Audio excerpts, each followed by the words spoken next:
There's a new concept which is coming up, thrifty gene concept.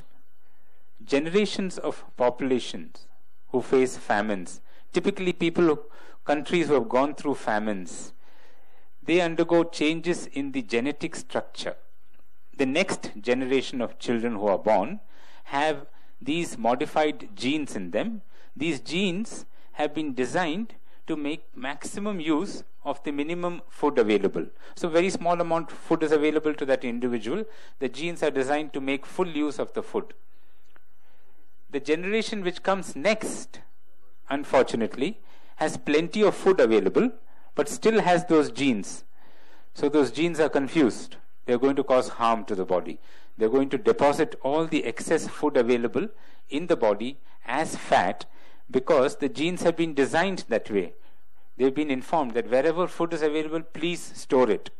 So this is the thrifty gene concept, and providing excess calories to such individuals will result in those calories being deposited as fat elsewhere in the body. Next slide, please. There are some other genetic factors. Lp(a), lipoprotein A, we are talking about as a high risk factor. High levels of Lpa can lead to heart attacks. Next slide, please. If you have a family history of heart disease, there's not much you can do, but definitely you can take precautions to prevent a second risk factor. Next slide, please. A lot of tests are now available. Some are good tests, some are gimmicks. You should be careful about what you select. You must discuss with your doctor when tests are planned for heart disease. Next slide, please. This is an echocardiogram, a simple test, non-invasive test, gives you a lot of information about the heart. Next slide. That's a color Doppler. It adds to the information of a simple echocardiogram. Next slide. Stress test, very easy to perform, good, reliable information. It assesses the blood supply to the heart under stress. Should be done by experienced doctors only. Next slide. You've all heard about coronary angiograms. It tells you about the structure of the artery, the best way to know what's happening inside the artery. Next slide. That's another example of blockages within the arteries. Next slide. That's another example there. Medications, therapy for heart attacks has advanced a lot over the last few years.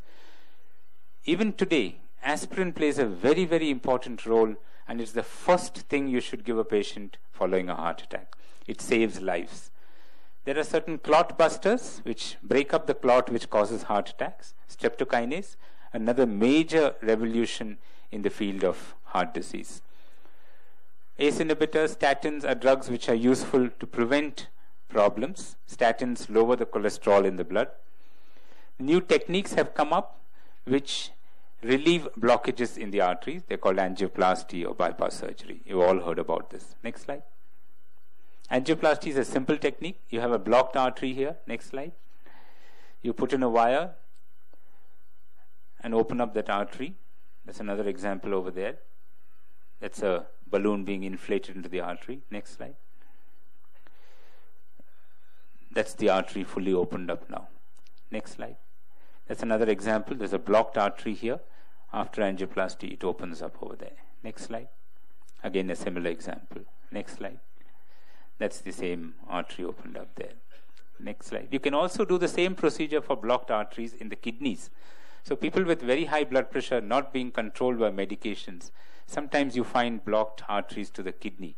And the same procedure can help to relieve this blockage and reduce the blood pressure. Next slide. Surgery has gone through a lot of major advances. Formerly we had conventional surgery, we had bypass surgery. Now we are doing surgery in small babies. And the latest in the United States is they are targeting the fetus, the unborn baby, for repair of defects within the heart. Next slide. These were the original valves that used to be implanted. Next slide. We developed that to more refined valves. Next slide. We used to open the whole chest in the past. Now there are centers which are doing the entire surgery through a small keyhole, not more than 1 inch in size. Next slide. There are new gadgets which have come up which help the surgeon in doing the operation. This is called robotic surgery. Next slide. The surgeon used to use his fingers. The technologists have designed little scissors, forceps, stitching instruments, almost like fingers and even smaller, which can be inserted into the body through a small hole to carry out the same function. And this can be controlled from outside through computerized methods. Next slide.